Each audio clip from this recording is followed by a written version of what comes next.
Welcome back to video 3 of the Uvision 3D Landscape Creator training session.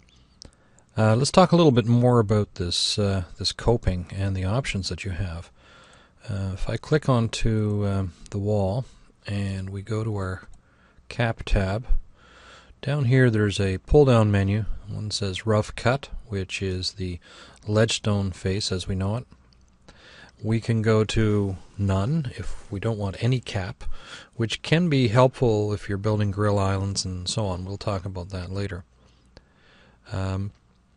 We have Flat, which is kind of if you're using Brussels XL or any other sort of cap with a straight edge. And then we've got the bull nose, which if you're using the Unilock full nose.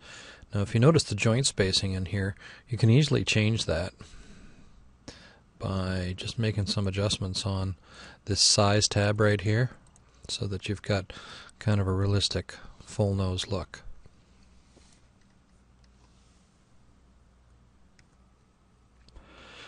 Now we'll change this back now to the ledgestone. As you can see, we need to adjust our size again, and you can put that at any spacing depending on what you think the cuts would look like. Now we have to fill this planter with some soil. Now the easiest way to do that, there's two ways. One, you could go to Plan View, and you could just, with the patio tool, which is what we use because we can fill the whole area with that, we would just draw a line on the inside of this, but that's very tedious. So my recommendation is go over to the Options tab. You'll have Shape Options, and you'll have Copy Shape. Then go over to Patio, and then you go to Shape Options and Paste Shape. Suddenly the patio appears. It's buried at the lowest point because of our slope here. So we bring our elevation up, and we can bring our patio right up to where we think the soil line would be. Now the one thing that you'll notice is on the outside edge here you'll have some bleed through from the exact copy and paste of the shape. So the easiest way really to deal with that is just go to Edit Points and just pull in your points a little bit, and pulls it away from the outside edge. This is the way I like to deal with this, and it goes pretty quick actually. So, and don't worry if a little bit of that soldier course peeks out, we can deal with that. Okay, and good. And then if we go to border, we can edit the border just by removing the borders wherever they kind of peek through, and click on that button, and then that's complete. Then we go into our material, open up, we're at our paver menu, but go down the side here, go to mulch, and we'll pick mulch number 14, and presto, we've got our soil in our planter ready to be planted up with shrubs and flowers. Now that we're in the front yard, let me show you another few cool things. One is you might want to, of course, put lights into these columns. You can actually, when you build your first column, you can actually put the light in it and then copy and paste each combination. We can go over to Landscape tab, and then we go to the Landscape Light Library. We can pull up a whole host of different lights and different lanterns and so on.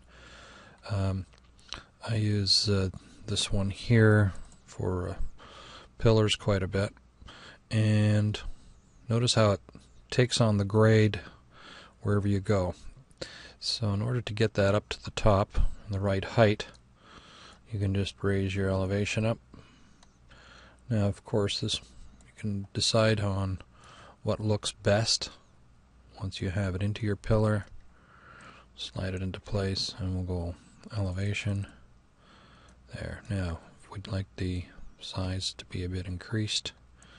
We can go like so, and bring the elevation down a bit. I want to bring it all into a good looking scale, proper looking scale, and we'll sink that back in, and that gives us our light. Now it's easier to center the lights in your drawing like this. That's much easier. And then you can of course Control C, Control V, and copy and paste a light into each column. We'll go over to this column, do the same, and pull that in right over to that column. Beautiful. Done. Perspective. Now you can see we have lights on all the columns.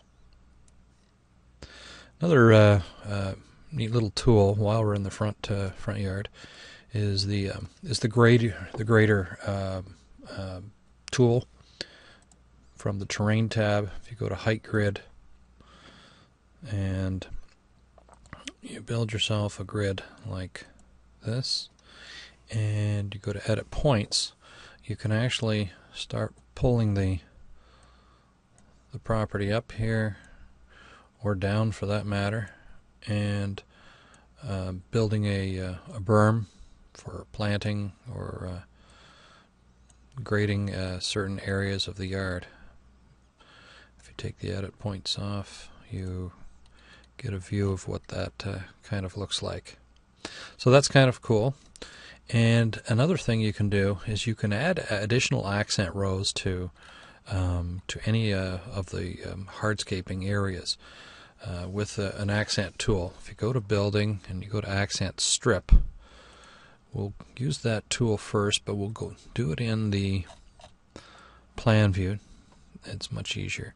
Why don't we just use this side of the driveway as an example, and we'll use our little magnetic tool and start that right here, and we'll go along to the edge, and we right click, and you don't see anything until we switch sides.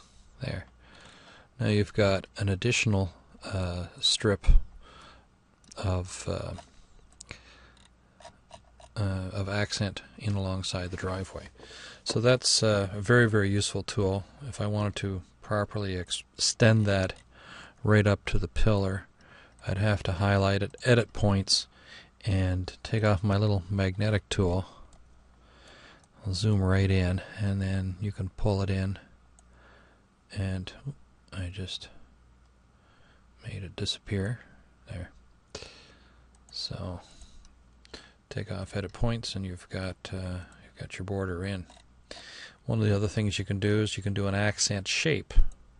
Again, I would do that in the plan view, and let's say you wanted to put a square of copthorn or quartzstone in the center. We can do that by drawing our box, making sure we got the same measurement, keep this square, and we've got that. Now we've got our copthorn in the middle. You can change the angle of this by clicking this box and then typing in 45. I feel like a 45 degree. So that adds to the accent as well. We can add accents, these accent rows, to anything. We can add it even to the perimeter of this walkway. Now there are also some pre-built accents that you can put into your plan. If you go over to the Tools menu up at the top, go to Accent Wizard, and click on Next here. By clicking right on an accent, you will see there's a whole series of geometric designs, and there are some carpets in here made with Unilock products, some squares here that you can add, and these are very helpful to build some of these designs very rapidly. Let's take this compass rose here and put that into our plan, and we click Next and Finish, and it ended up here in the middle of the house, so make sure we drag that over into the front entrance area, or we can put it into the back patio actually too. Why don't we put it into the back patio? Probably looks a little bit nicer, and it matches some of the quartz stone that's in there. Now the beauty of this is that this compass rose is editable, so you can ungroup it, and then you can actually literally go into every area. So if you wanted to change, let's say this area here, you could do that. Perhaps maybe you want to use Umbriano for an example. You could put Umbriano in there, and that looks quite nice. You want to change the outside perimeter circle here, we can change that to perhaps even our copthorn. And we have our copthorn in here, and we can change the width a little bit here on the copthorn to go to 8 inches, 7.5, and that gives us some of our nice personalized touches to things. Alrighty, let's build ourselves a little bit of a raised patio next to this patio here. We'll have a stepped up patio in this area. The easiest way to do that is to go to Plan View, and we'll zoom in so that we have an easier time drawing it. And we'll go to Retaining Wall, and we'll use a retaining wall to create the raised patio. We'll start over on this corner, and we'll head over off on a little 45. Notice how the curved is coming in, which is fine if you're doing curved, but we're going to stick to straight back here. And we can build our raised patio like this. And right click when you're done. And now in order to create a step between this patio and this patio, I needed to really extend that. So we'll edit points, and this is very easy to do. That's the beauty about this program. We're just going to insert a point here. Doesn't really matter where you put it, because you can always go in and straighten it up. So here's our, we'll make this a more equilateral design here if we can. That's a bit better. And once we're done with that, click off Edit Points and take a look over it in perspective. And you can see that we're going to be way too high for a step up. Let's change our wall material to limestone, and let's reduce the height of this. Maybe we'll make the cap bluestone as well, and then we start lowering the wall. So click Wall Material, Options, and you can start lowering the wall.